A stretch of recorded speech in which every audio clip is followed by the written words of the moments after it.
After being sealed in a cave for an unknown number of years, a swarm of murderous creatures sensitive to sounds escapes. Attacking different towns and cities, they'd wreak havoc in everything noisy in their way. Can a deaf girl and her family survive the apocalypse? Let's find out in the movie. In an uncharted cave system in Pennsylvania, two cave researchers reach 1,000 feet beneath the Appalachian Trail. The woman researcher reports to the surface team as soon as they make a hole through a rockfall, leading into a second chamber. At this time, the woman is interrupted by a noise they hear further down the chamber. They listen for a while, trying to figure out what's causing the noise. Suddenly, some flying creatures attack and brutally murder the two researchers as they fly to the surface. The scene changes to the town of Montclair in New Jersey. A young woman named Ally Andrews became deaf after a car accident. Although she manages to adapt quickly to the silent world, she is still not safe from high school's biggest threat next to recitations and exams, bullies. Boys are mocking her, calling her name even though they know that she will not hear them. Meanwhile, her father, Hugh, works at a construction company along with his best friend named Glenn. They are dealing with a jackass client, but Hugh has to suck it up because he can't afford to lose a job. At this time, Kelly, Hugh's wife, calls and asks him to pick up their mother's prescription. She also informs him that Allie is still getting bullied at school and Hugh is visibly worried for his daughter. While walking home, Allie is approached by her boyfriend, Rob. Rob tells Allie that his parents will buy him a new car. Remembering what happened to her, Allie says her parents would never let her drive again. Rob then says that he will just pick her up every day. At home, Allie is greeted by their dog named Otis. Kelly asks why she is late, to which Allie answers that she just walked from school. Hearing this, Kelly is worried for her daughter, but Allie tells her that she's with a friend. Even though Allie says she and Rob are just friends, Kelly knows that they are more than just friends. Allie's grandmother, Lynn, teases her with Rob. Later that night, the family has dinner and they are shown to be a very happy and close family.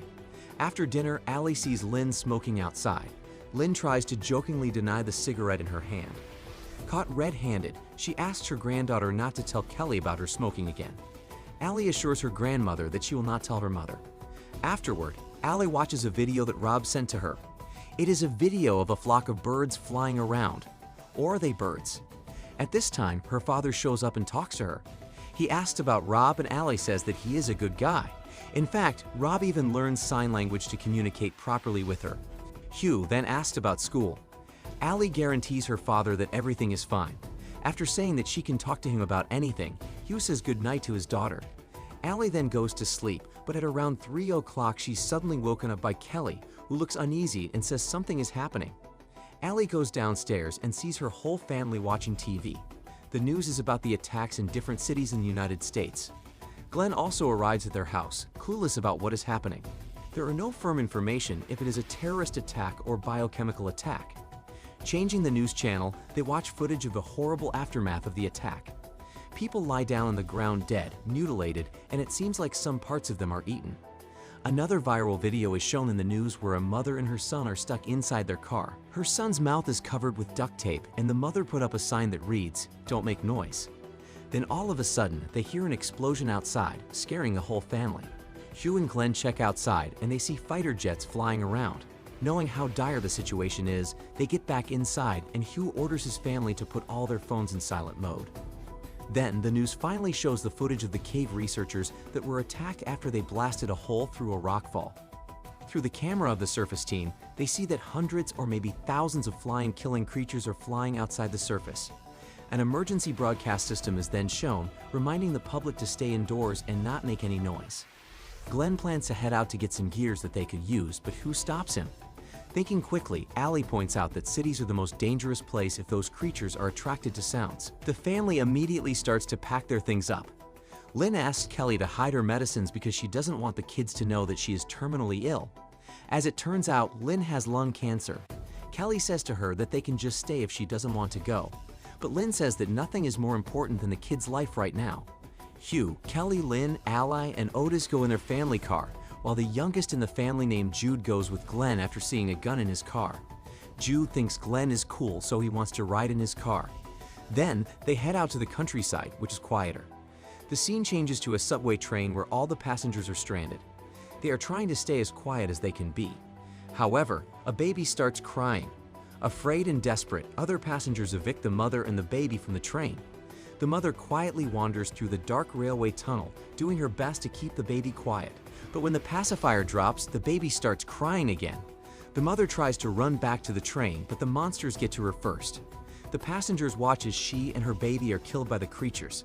Going back to the Andrews, they hear on the radio that a state of emergency has been declared in the entire eastern seaboard. The death tolls are also described as being catastrophic. Allie is talking to Rob through her iPad.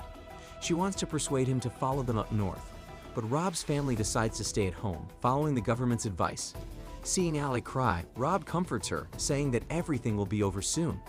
Then, they promise to stay in touch with each other. After a while, the family stops at the gas station. Allie accompanies Otis to pee, while Glenn gathers supplies. Hugh asks Jude how he is, to which the kid says he's afraid. His father assures him that he's safe with Glenn as Hugh tells Jude the story of how he and Glenn met. Back in high school, when lacrosse players were bullying Hugh, Glenn stepped in to fight off the bullies. Jude is amazed by the story, and he wishes that he could be as brave as Glenn. Hugh says he is being brave now. When Allie and Otis are about to get back to the car, the dog suddenly barks at a man, pointing his gun at them. The man orders Allie to shut the dog up. Kelly and Hugh try to talk to the man peacefully, saying that Allie can't hear him because she's deaf. He fires a warning shot, scaring the family, but it makes Otis angrier. The man then asks for the key to their car. When Hugh is about to hand the key to him, the man is suddenly shot by Glenn. Otis also charges at the man. Glenn picks up the man's gun and they leave him in the gasoline station. The next day, Jude transfers to his family's car. Searching through the internet, Allie discovers that the creatures are called Vesps. Being trapped in that cave for God knows how long, the creatures mutate into what they are now. At this time, however, they are caught up in traffic. Glenn tells Hugh to follow him to go off-road. Then all of a sudden, a herd of deer appears in front of Glenn's car. He tries to avoid hitting them, causing his car to tumble down the embankment. Hugh and Kelly immediately run to the car. Luckily, Glenn survives, but his leg is stuck. Kelly tries to call for an ambulance while Hugh tries to open the door. However, Kelly cannot contact the emergency line, and the doors to Glenn's car are jammed. Glenn tells Hugh that they should just leave him, but Hugh doesn't want to leave his best friend. Glenn then asks for his gun. Asked what he wants to do with it, Glenn tells Hugh that he will shoot Hugh if they don't leave. Hugh finally agrees to leave, but he promises Glenn that they will come back with help.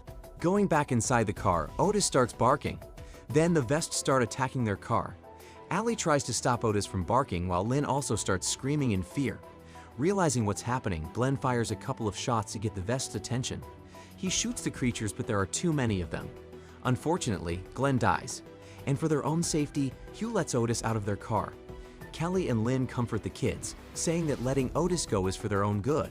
The family decides to stay put for a while because there are still some Vests in the area, but they know that they cannot stay there any longer. Hugh gets out of the car as quietly as he could to pick up the crowbar he threw earlier. Unfortunately, Lynn coughs loudly and a Vest starts scratching their car again. Hugh manages to pick up the crowbar and throws it away.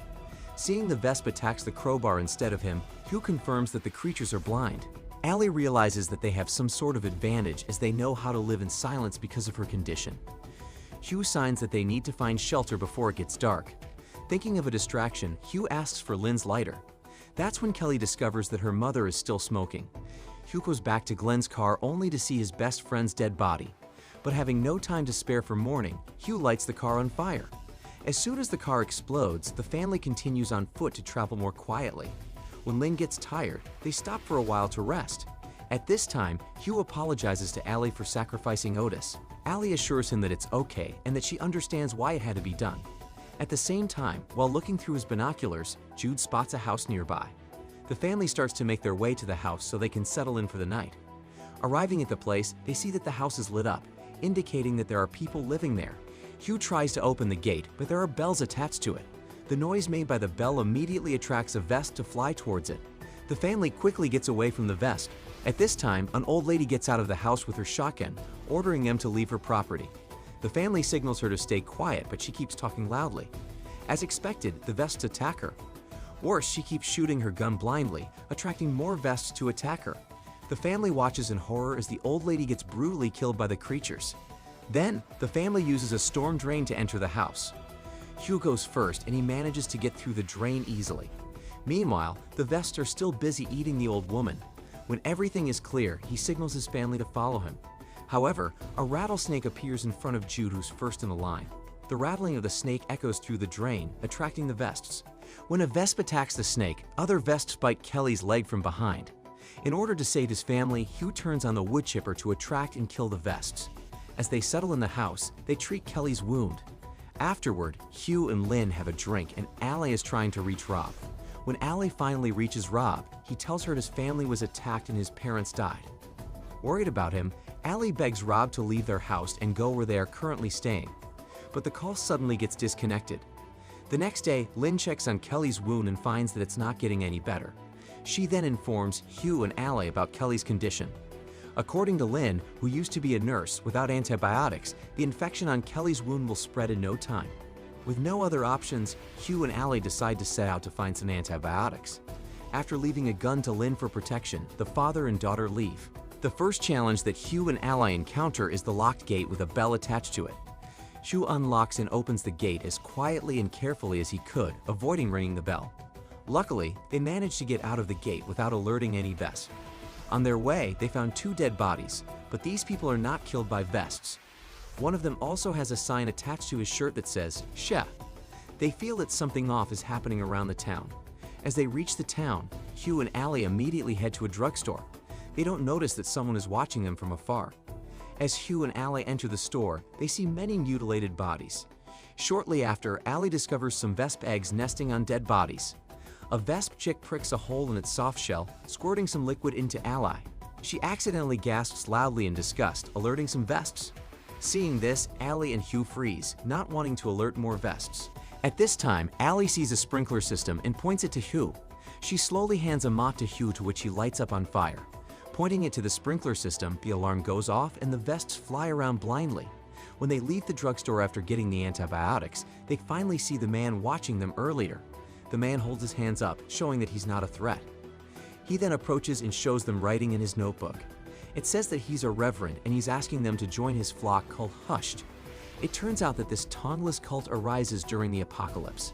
The father and daughter respectfully decline the offer of the reverend, but the man seems to not like their refusal. As the father and daughter arrive home, Lynn immediately treats Kelly's wound using antibiotics. After the treatment, Kelly starts to feel better and she takes a bath in the tub. At the living room, Hugh was trying to find a channel so he could get some information. Allie tells him that although the TV channels are down, CNN manages to broadcast on social media. She tells his father that according to the news, Vesps don't like the intense cold. That's why people in the Arctic region are surviving. However, there is something called the Gray. It is an area where there is no electricity and people are cut off from the outside world when their gadgets run out of battery. Afterward, Hugh gives Jude a makeshift spear he made. To their surprise, the Reverend finds their safe house and brings some cult members with him. Seeing this, Hugh goes out to talk to him. The Reverend is asking them again to join their cult. Taking the Reverend's notebook, Hugh writes to them to leave his family alone. When Hugh is about to get back inside the house, the Reverend writes that the girl is fertile, pertaining to Ally. Pissed, Hugh picks up the gun and points it at them. But with the Vesps around, the cultists know that he won't pull the trigger. When the Reverend writes She in his notebook, Hugh realizes that it was the cult that killed the 2 dead people they found before. After showing his cut-off tongue to Hugh, the Reverend and his people leave. The scene changes to Ally resting when she receives a message from Rob. Allie asks where he is, to which Rob answers that he's heading north to a place called the Refuge. But their conversation is interrupted when Allie loses her internet connection. Meanwhile, Hugh tells Kelly that they have to head north. Aside from the Vesps, they're also no longer safe with the cult stalking them. The husband and wife kiss to express their love for each other. In the middle of the night, while everybody is resting, Hugh hears something from the outside. He wakes up Kelly and they wake everybody up except Ally. When Hugh checks through the glass of the door, he sees nothing. But when Jude checks it, he sees a girl standing outside. Being sympathetic, they let the girl inside the house. As the adults attend to the girl, they discover that her tongue is cut off and realize that she's part of the cult. Unzipping the girl's jacket, they see the smartphones attached to the girl.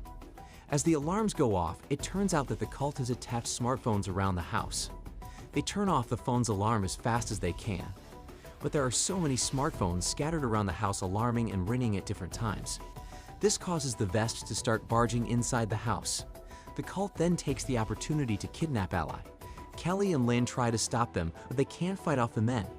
After securing Kelly, Lynn quickly runs after Ally. She tackles the kidnappers as Ally bites one of them.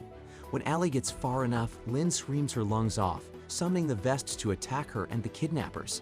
but it's too late to stop her grandmother since Allie can't hear her scream. Unfortunately, Lynn dies, but the cult still has Ally. As they leave, the Reverend signals the family to stay quiet, but the family is not letting the cult take away Ally. Hugh, Kelly, and Jude charge at the cult, taking them down one by one. However, the Reverend manages to stab Hugh. Not giving up, Hugh continues fighting until the only cultists left are the girl they helped earlier and her mother. After securing Allie's safety, the Andrews let the mother and daughter go away as the family return to the house. The scene changes to the family trekking across the country. They spend days and nights walking in hopes of arriving in a safer place for them to settle in. Then, one day, they finally arrive at the refuge. There, Allie finally gets an internet connection and reconnects with Rob through a messaging application. Allie wonders if the Vests will eventually mutate and adapt to the cold. Deep in her heart, she knows they can. But can humanity also evolve and adapt to a new world of silence? Right now, it is just a matter of time to know which species adapts first, the Vests or humanity. The movie ends with Allie and Rob hunting Vests with bows and arrows.